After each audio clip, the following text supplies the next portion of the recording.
He grew up in a small Austrian village called Thal, near Graz, where life moved steadily and predictably, like a river in the valley. Grey stone houses, cold morning fields covered with frost, narrow streets where everyone knew each other. It was 1947, post-war Austria, where people survived, rather than dreamed. His father, Gustav Schwarzenegger, was a strict police officer, a man of iron discipline who believed in order and tradition. He saw in his son a continuation of the family line, but from early childhood, Arnold felt that this path was too narrow for him. He looked at the hills beyond the village and saw not a boundary, but the beginning of something bigger. No one understood his restlessness. Why escape a stable world? But he knew, inside him burned a fire that rooting could never extinguish. At 15, in 1962, Arnold picked up a barrel for the first time at a local sports club. It wasn't a trendy hobby.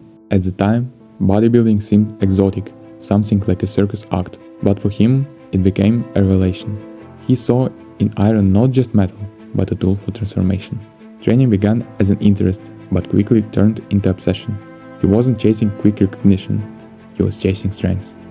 Strength in the muscle that grew rep by rep. Strength in his character, forged in the solitude of the gym. Strength in decisions when his body screamed enough, but he pushed through one more set. The most important thing is that you have a vision, that you have a goal. Because without that vision and without that goal, again, you're drifting around and you're never gonna end up anywhere. His days were scheduled to the minute, waking up at the dawn, working at construction sites or workshops to earn money for food and protein, then exhausting workouts, and more work late into the evening. He wasn't naturally gifted, not the tallest, not the strongest from birth, but he compensated this with persistence. He arrived at the gym first, when others were still asleep, and left when the city had already gone quiet. He read books about great athletes, studied anatomy, experimented with diets, chicken, eggs, oatmeal, and all in huge amounts. And gradually he realized, results don't come to those who wait for talent or miracles. They come to those who show up every day. No skips, no excuses about bad weather or something else. At 19, in 1966, he won his first major title, Junior Mr. Europe. It was a breakthrough. A boy from a small village stood on the podium with a medal around his neck. But instead of stopping, he decided to move to America, the land of opportunity he had heard about from Hollywood films and magazines. In 1968, he stepped onto American soil with $20 in his pocket, no friends, a heavy German accent, and a name Americans could barely pronounce. Dreaming of big success seemed absurd. Who was he to conquer the new world? America didn't welcome him with a red carpet. He was told, "Your body is too massive, like a monster, not an athlete." His accent made people laugh. His name caused jokes. He could have broken down, gone home defeated. But Arnold wasn't someone who quit. During the day, hard labor.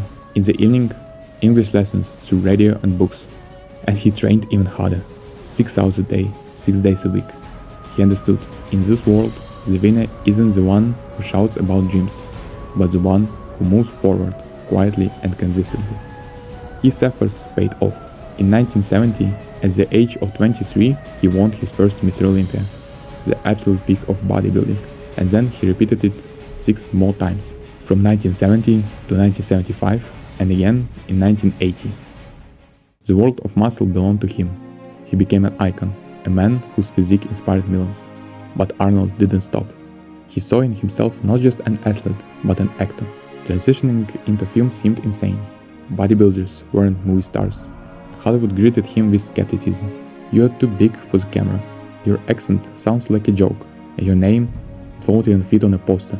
He went through hundreds of auditions, got rejected, appeared in tiny roles. But in 1982, Conan the Barbarian was released, a film where his physique and charisma fit perfectly. And then, in 1984, came The Terminator. He had only 17 lines, but one of them, "I'll be back," became legendary. From that moment, Arnold truly came back as a superstar. A movie after movie followed: Predator, Commando, Terminator 2, True Lies. He earned millions, becoming one of the highest paid actors in the world. Arnold wasn't a classical actor. He didn't graduate from drama school or something else. He became a symbol a symbol of persistence and belief in yourself. He turned his weaknesses into superpowers. His accent became a signature charm. His muscles, the image of unbeatable hero. His name, Schwarzenegger, became a global brand recognized everywhere. And then, in 2003, he entered politics. People laughed again. A bodybuilder and actor, governor of California, a joke. But Arnold won the election during the state's crisis. He served 2 terms until 2011, working on budget issues, environmental reforms, and education. Once again, he proved nothing is impossible if you act instead of waiting for permission. When asked about the secret behind his path, from an Austrian village to the top of success, he answered simply, Dream. I was poor because I didn't have anything. I had no money, I had no things, we had no TV, we had no refrigerator, we had nothing as kids, but I was rich because I had a dream. He didn't seek approval from parents, friends, or society. He didn't ask, will it work? He didn't wait for perfect conditions. He simply acted. Every day he woke at 5 a.m., planned, trained, studied, took risks. And that's the essence of his story. We often get stuck waiting for inspiration to fall from the sky, for the perfect moment when all stars align, for comfortable conditions without obstacles. But life doesn't give a green light that says, you may begin now. You just start, without guaranteed success, without certainty, without applause at the beginning. Arnold teaches, failures aren't the end, they are lessons. He lost his first Mr. Olympia in 1969, but returned stronger. In film, he was rejected, but he adapted.